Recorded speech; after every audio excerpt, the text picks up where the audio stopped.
మాట్లాడుకోవాలని రెండు రాష్ట్రాలకు మేలు జరిగే విధంగా ప్రణాళికలు రూపొందించుకోవాలని కేసీఆర్ సూచించారు. What Revanth Reddy says yesterday. అసలు ఇక్కడనే 1000 టీఎంసీలు బంకచెర్ల కేసీఆర్ ఇచ్చేసిండు, 3000 టీఎంసీలు అనే బ్రహ్మ పదార్థం ఎక్కడి నుంచి వచ్చిందని మాట్లాడతారు.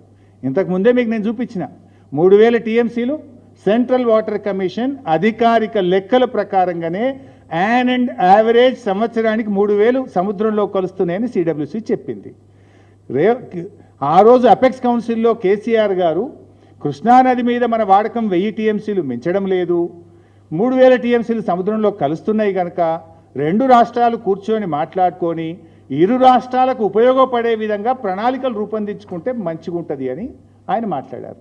దాంట్లోనే నెక్స్ట్ ఇంకో మాట కూడా చెప్పారు ఆయన.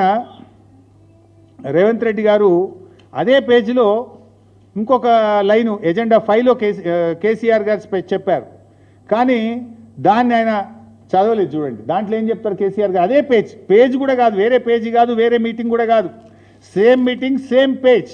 పారాగ్రాఫ్ 1 మనం చదివాము, దిస్ ఇస్ పారాగ్రాఫ్ 5. అది చదవడు, అది దాస్తాడు. పారాగ్రాఫ్ 1లో కూడా ఉన్నదేం లేదు. కేసీఆర్ గారు తీసుకోండి అని ఎక్కడ రాయలే. మన అవసరాలు ఉన్నాయి, రెండు రాష్ట్రాలు మాట్లాడుకోవాలి, ఇద్దరికి ఉపయోగపడే విధంగా కూర్చొని మాట్లాడుకొని చర్చించాలి అన్నాడు. అంతే, తీసుకోమని అన్నాడా ఎక్కడన్నా?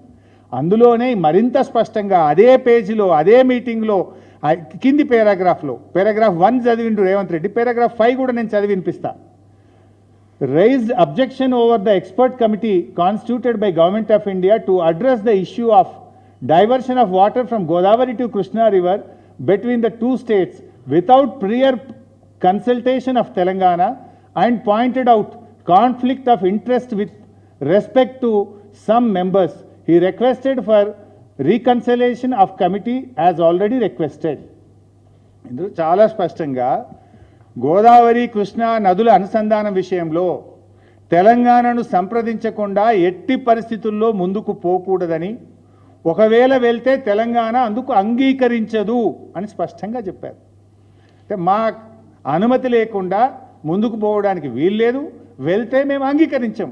ఈ categorically said where he agreed, he opposed. In fact ఆయన క్లియర్గా మేము అంగీకరించము, మా అనుమతి లేకుండా తీసుకుపోవడానికి వీల్లేదు అని అంత స్పష్టంగా అదే పేజీలో పారాగ్రాఫ్ 5లో చెప్తే, దీన్ని మాత్రం దాస్తాడు. 1000 నీ ఇష్టమైనంత తీసుకుపో, 1000 ఇచ్చి నీ ఇష్టమైనంత తీసుకో, 1000 ఆడిచ్చేది ఏంటండి? That is the right of Telangana people. People fought for water. ఉద్యమం ఎందుకు జరిగింది? తెలంగాణ ఉద్యమం నీళ్ల కోసం పోరాటం జరిగింది. అమరులు ఎందుకు అయినరు? నీళ్ల కోసం అమరులేని. నువ్వెవడి 1000 ఇచ్చి మొత్తం తీసుకుపోవడానికి? ఎన్నో త్యాగాల పునాదుల మీద, ఎన్నో పోరాటాల మీద, ఎన్నో ఉద్యమాల మీద తెలంగాణ వచ్చింది. నువ్వు ఉద్యమం చేయలేదు కనుక, నువ్వు పోరాటం చేయలేదు కనుక దాని విలువ నీకు తెలియదు మిస్టర్ రేవంత్ రెడ్డి. నీకు దాని విలువ తెలియదు. ఎప్పటికైనా నీకు అసలు ఆ నీళ్ళ గురించి నీకు ఐడియా ఉంటే కదా, నీకు ఆ పోరాటాల గురించి నీకు తెలిస్తే కదా నువ్వు అట్లా మాట్లాడతావా నువ్వు? ఎందుకంటే నువ్వు ఎంతసేపు అడ్డదారిలో పార్టీలు మారుకుంటూ అధికారంలోకి వచ్చినావు తప్ప నువ్వెన్నడూ ఉద్యమం చేసినవి కాదు. పోరాటాల విలువ నీకు తెలియదు. సో ఈ రకంగా అపెక్స్ కౌన్సిల్ మీటింగ్లో కేసీఆర్ నెవర్ అగ్రీడ్ ఫర్ అసలు ఆ రోజు బనకచెర్ల చర్చే లేదు, బనకచెర్ల ప్రస్తావన అంతకంటే లేదు. This is number 1. నెక్స్ట్